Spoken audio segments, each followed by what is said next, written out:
Alright guys, we're going to go over this coach and how to use it. First of all, I want to go over the fuel. This takes regular unleaded fuel. The fuel tank is kind of hidden on this. It's right here. It says unleaded fuel, and then this little door opens up just like that. That's where you would fill it. Just remember, you can shut the door with it open, but don't drive away with it open. You don't want to break that off or anything like that. So just remember, once you're done fueling, close this up, and then go ahead and close the door, and you're good to go.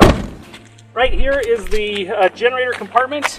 There is an exhaust right here, so don't put any of your gear next to that or anything. Those do get warm, so you wouldn't want to lean something up against it. You have some extra storage compartment here. This is also the exhaust for the heater.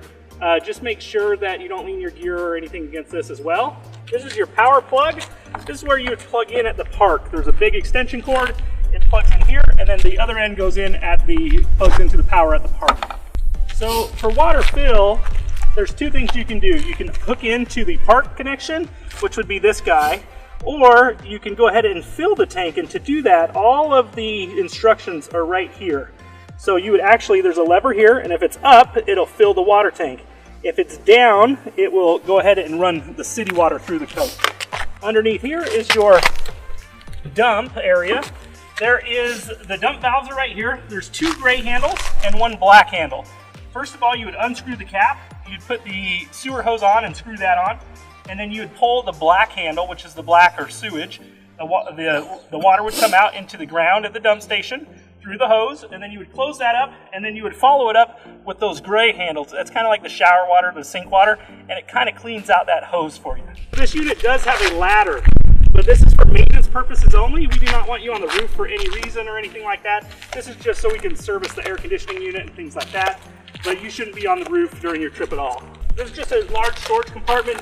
Some gear is going to be in here, the sewer hose, the water hose, all that kind of stuff for you. You can put some of your own camping gear in there as well. There's some electrical outlets. Just remember, you do need to be plugged in at the park or running a generator to use the outlets on the coach. The hot water heater exhaust. So just make sure, this also says hot here, so make sure you don't lean gear against that or anything. There is an electric awning on this coach. Just remember, the awning is just for, it's just a sunshade. It's not for getting out of the weather or anything. If it's stormy or snowing or a lot of rain and wind, you want to close this guy up so it doesn't break on you. This right here is the compartment for the propane fill. If you're going to fill your own propane, you're going to go to any of the places where you purchase that. And just so you know, it's on the passenger side. You'll pull up so they can hook in and fill up your propane for you. Just so you know too, there is an exterior TV on this. You can open this up and hook in and watch a movie at night outside or something like that if you'd like. We're going to go on inside and take a look on how to operate things from the inside. Alright guys, we're going to go over how to operate the coach from the inside. Right down here is going to be basically the control center for this RV. Right here you have the battery disconnect switch. You do have the awning control right here. It's an electric awning. You have the patio light right there, and then you also have the interior lights right here. This right here is the control panel. It'll show you all your battery levels, your water tank levels, your black water, your gray water, and battery level. You just literally push the buttons here, and they will light up to tell you where you're at. You have a water heater here, a water pump, and then this is the generator start and stop button. To prime it, you would hold it to the left here. It'll light up. Once it lights up blue, it's ready to go. Then you would go ahead and hold the on button down, and it'll go ahead and crank on the generator for you. There is a microwave on this unit and air conditioner. Just remember, anytime you're using major appliances like the microwave or generator, or even the outlets, you do need the power going to the coach through the generator or plugged in at the park. There's a TV and a DVD player on this, so you guys can watch that in the evenings for videos and things like that. Right here is the refrigerator. To operate this, there's two ways to do it. You can operate it on auto or just straight gas mode. To turn it on, you would hit the left button here, and then if you want it to run on auto, which would automatically select like park power or gas if you're not plugged in at the park, you leave it in, and then if you want to run straight gas, you push the button and it comes out, and then it runs just on gas.